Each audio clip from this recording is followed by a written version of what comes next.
Hola, ¿cómo estás? Espero que muy bien. Estamos para compartir una nueva charla acerca de semiología infecciosa, en este caso acerca de la entidad denominada lepra. Esta enfermedad infecciosa y contagiosa, aunque tiene una baja contagiosidad, está producida por el bacilo de Hansen o Mycobacterium leprae, y también hace relativamente menos años se conoce que también puede estar ocasionada por otra micobacteria, el Mycobacterium lepromatosis. Es un cuadro que continúa afectando a nuestro país y América en general, generando en Argentina entre 200 y 400 casos cada año, disminuyendo mucho su frecuencia con el paso de los años. Es una enfermedad que se transmite fundamentalmente de persona a persona a través de una persona con bacilos positivos, generando una eliminación de bacilos a través de la saliva, a través de secreciones respiratorias, que quedan suspendidas en el medio y que otro individuo, otro sujeto no inmunizado, sano, puede llegar a aspirar. Pero se requiere un contacto prolongado entre una persona bacilífera y otra persona sana, y también una cantidad relativamente importante de saliva o secreciones respiratorias desde la persona enferma hacia el medio. El periodo de incubación entre que ocurre el contagio y el comienzo de los síntomas suele ser bastante prolongado, entre 2 y 6 o 10 años, dice alguna bibliografía, generando esto que la persona no pueda conocer o no pueda reconocer cuándo se produjo este primer contacto. También el contacto entre la persona no tratada y la persona enferma tiene que ser prolongado, sobre todo en ambientes cerrados con poca ventilación, para lograr así contraer la infección. Una vez que la persona sana recibe el contagio a través de la vía respiratoria alta, fundamentalmente por saliva o secreciones respiratorias infectadas, va a llegar el bacilo a la vía respiratoria y se va a encontrar, cuando no, con los macrófagos alveolares. Desde los macrófagos alveolares que son capturados, que capturan el bacilo, puede llegar a viajar a través de la sangre a diferentes tejidos. Se ha demostrado que el Mycobacterium leprae tiene una importante predilección por zonas frías, porque la temperatura ideal para poder tener una buena reproducción oscila entre los 27 y 32-33 grados. Por eso las lesiones, los granulomas característicos de la lepra, suelen aparecer en vías respiratorias altas a nivel de las orejas, de la punta de la nariz y sobre todo a nivel de las extremidades. Cuanto más lejos de la temperatura alta central, mejor para el Mycobacterium leprae. Una vez entonces que se produjo este contacto prolongado, estrecho, durante una importante cantidad de tiempo, de acuerdo a la inmunidad que tenga la persona que se contagia, me encuentro en dos extremos. Si la inmunidad del individuo infectado es más bien buena, el paciente desarrolla lo que se llama una lepra tuberculoide. En cambio, si el paciente, el nuevo infectado, tiene una mala respuesta inmunológica, desarrollará la variedad o el extremo de la lepra lepromatosa. En el medio de estos dos polos se encuentra una gran cantidad de pacientes con distintos cuadros semiológicos. La lepra tuberculoide es cuando hay una buena respuesta inmunológica frente al bacilo, y vamos a encontrar en estos pacientes que va a haber pocos bacilos. Por eso a la lepra tuberculoide se la conoce también como lepra paucibacilar. Hay una buena respuesta del sistema inmunológico frente al Mycobacterium leprae y se suele manifestar la lepra tuberculoide como una serie de manchas que en semiología, en ciencias de la salud, decimos a estas manchas máculas. La lesión elemental en la piel es la mácula, que no es otra cosa que un cambio de coloración. A veces la piel no solamente cambia de color, sino que comienza a tener un borde, como vamos a ver en un par de imágenes, que ya está sobrelevado. En ese caso ya no hablamos de mácula o mancha sola, porque eso es plano, sino que empezamos a hablar de lesiones con un borde sobrelevado. A veces el borde cambia de color, es más rojizo o más cobrizo, y la zona del medio de la lesión, como vamos a ver, suele ser más pálida, más tirando hacia un color blanquecino. A veces en las zonas de las manchas la persona tiene tendencia a perder la sensibilidad. Podemos tocar al paciente o se puede llegar a exponer al frío o al calor y no tiene una buena sensibilidad, y también se puede acompañar de una pérdida de vello en la zona afectada. ¿Por qué se suele afectar la sensibilidad y sobre todo lo vas a notar a nivel de las extremidades? Porque este bacilo tiene predilección por afectar a los nervios, los daña, los inflama y se ha visto que puede llegar a destruir su vaina de mielina.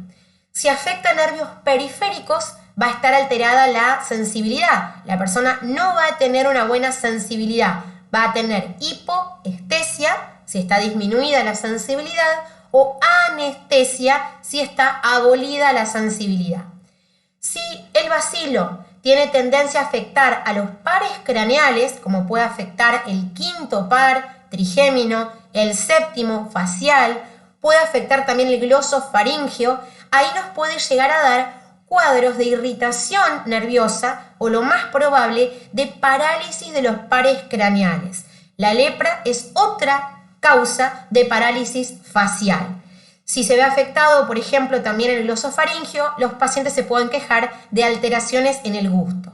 Acá tenemos dos pacientes con las clásicas lesiones por una lepra tuberculoide, redondeadas, sobrelevadas, con un borde más rojizo y un centro más bien pálido.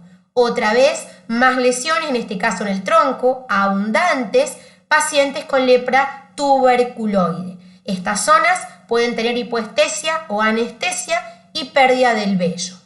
Con respecto al compromiso de los nervios, se ha encontrado que luego de ingresar por vía respiratoria, el bacilo puede ser captado por los macrófagos y puede llegar a invadir el torrente sanguíneo.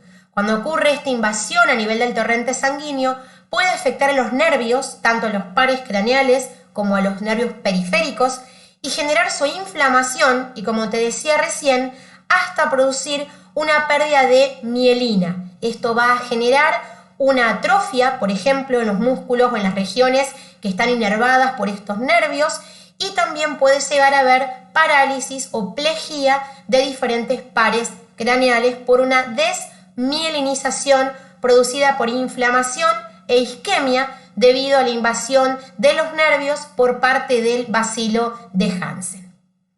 En el otro lado, en el lado más grave, tenemos la lepra lepromatosa. Estos pacientes tienen una mala respuesta inmunológica frente al bacilo, por eso va a haber gran cantidad de bacilos en las lesiones. De allí el nombre de lepra lepromatosa o multivacilar. Esta lepra tiene la característica de producir verdaderos granulomas llamados lepromas, que son nódulos que pueden aparecer en cualquier lugar del organismo, siendo muy evidentes en la facie del paciente afectado. Además, estos lepromas también pueden tener alteraciones de la sensibilidad, aunque en una forma más tardía si la comparamos con la lepra tuberculoide. Estos granulomas, estos lepromas, cuando aparecen en el rostro, le dan una facie muy característica a la persona que se llama facie leonina, porque remeda o intenta simular a un león. Estas áreas de tumefacción, estos verdaderos nódulos o lepromas, están bien localizados. Vas a ver unos diapos bien separados de la piel sana, aunque a veces casi no vamos a encontrar piel sana, y está separado de la piel por surcos bastante profundos que van fragmentando el rostro del paciente. Esos nódulos pueden llegar a reblandecerse, a ulcerar, reparan con costras, con cicatriz, y esto va deformando el rostro de la persona que padece lepra lepromatosa. Además, el compromiso a nivel ocular puede generar, por ejemplo, pérdida de las pestañas, pérdida del vello, de las cejas. Este cuadro de pérdida de pestañas se llama madarosis, que no es más que nada una alteración estética. Lo grave de la afectación a nivel ocular es la posibilidad de lesionar estructuras importantes y llevar a la ceguera de estos pacientes. Aquí tenemos dos casos de lepromas. Fíjense cómo tienen importantes nódulos a nivel superciliar, a nivel frontal, aquí en la región malar, la pirámide nasal, cómo se afecta, y sobre todo la cantidad de nódulos que aparecen a nivel del mentón y de labios inferior y superior. Aquí los nódulos son más discretos, pero otra vez en labio inferior, en labio superior, aparecen en la nariz bastante frecuentes y también en los lóbulos de las orejas, siempre en zonas más frías del rostro y de las extremidades. Esta facie leonina entonces se caracteriza por nódulos en orejas, en frente, a nivel nasal, que vamos a ver que son muy característicos y destructivos, que pueden tener también lepromas en labios, con úlceras y reparar con costras y con cicatrices deformantes. A nivel de la nariz, entonces, el problema ocurre, y esto termina afectando después el paladar, porque el paciente infectado puede tener una especie de resfriado crónico, una rinitis crónica, pero que es muy agresiva, muy lesiva. Comienza a destruir el tabique nasal, repara con costras, ulcera, puede generar sangrados. Y la afectación que más nos interesa en odontología es que esta deformidad y esta perforación de la pirámide nasal puede llegar a extenderse al maxilar y terminar perforando también a nivel del paladar. En forma bastante característica, comienza esta erosión en la línea media y luego puede ir erosionando, invadiendo el maxilar hasta llegar a la perforación. El resultado, solamente lo menciono, es que se va perdiendo la estructura de soporte de los órganos dentales y esto favorece su mayor movilidad y hasta la pérdida de piezas dentarias. En grados muy avanzados, en casos graves, puede haber un colapso de los tejidos del macizo facial, puede haber un hundimiento de la nariz con un ensanchamiento bastante característico, como podemos ver en este paciente, dando un cuadro denominado ensilla de montar con pérdida de la anatomía normal. También se pueden invadir por contigüidad los senos paranasales y producir un proceso inflamatorio infeccioso focal bastante extenso. Ahí tenemos otra paciente con ensanchamiento nasal, con nariz en silla de montar, con pérdida del tabique nasal, que estos casos pueden derivar en la perforación hacia paladar. Con respecto, nada más menciono muy poquito a lo que es el examen intraoral. Podemos llegar a encontrar lepromas, sobre todo en labio superior, en labio inferior. Pueden aparecer placas o verdaderos lepromas a nivel de la lengua, de la úvula y generar procesos destructivos con nódulos, úlceras que reparan con cicatrices y, como mencionamos, la destrucción que puede haber a nivel del maxilar con la pérdida de piezas dentarias. Aquí tenemos 4 pacientes diferentes con lesiones, solo lo comparto, ustedes después lo van a ver bien en anatomía patológica y en semiolesiones elementales, cómo pueden llegar a tener placas lepromatosas o verdaderos nódulos en paladar, en lengua, en úvula y a nivel de los labios, tanto superior como inferior. ¿Cómo se hace el diagnóstico de la lepra? Siempre en el contexto de la semiología, si hay un foco adecuado o no para infección. Este es un desafío mayor que otros cuadros infecciosos por la latencia tan prolongada que tiene. Años pasan entre el contacto, el contagio y las manifestaciones de enfermedad. Pero cualquier persona con manchas sobrelevadas, con bordes deprimidos o disminuidos de color, mejor dicho, con anestesia o alteraciones en la sensibilidad, derivarlos oportunamente para que se haga una toma de biopsia a la lesión, para que se haga un cultivo de la lesión, a ver si hay o no un rescate de Mycobacterium leprae.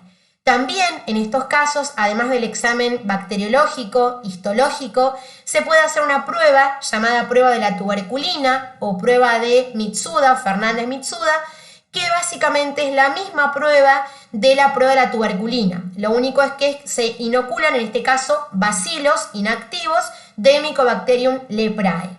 Es una prueba donde se inyecta a nivel del antebrazo por lo general y que requiere mucho tiempo para que comience a dar una induración similar a un granuloma. A veces pasan hasta 3 semanas para que haya una buena respuesta inmunológica o casi un mes, y es positiva, fuertemente positiva, cuando la persona se expuso al bacilo de la lepra y tiene una variedad más bien tuberculoide. Dijimos que hay una buena reacción inmunológica y puede ser negativa en aquellos pacientes que, habiéndose contagiado de lepra, tienen una variedad con mala respuesta inmunológica denominada lepra lepromatosa. Con esto queremos decir que la reacción de Fernández-Mitsuda puede tener también falsos negativos, sobre todo en pacientes con mala respuesta inmunológica que no logran formar un buen granuloma.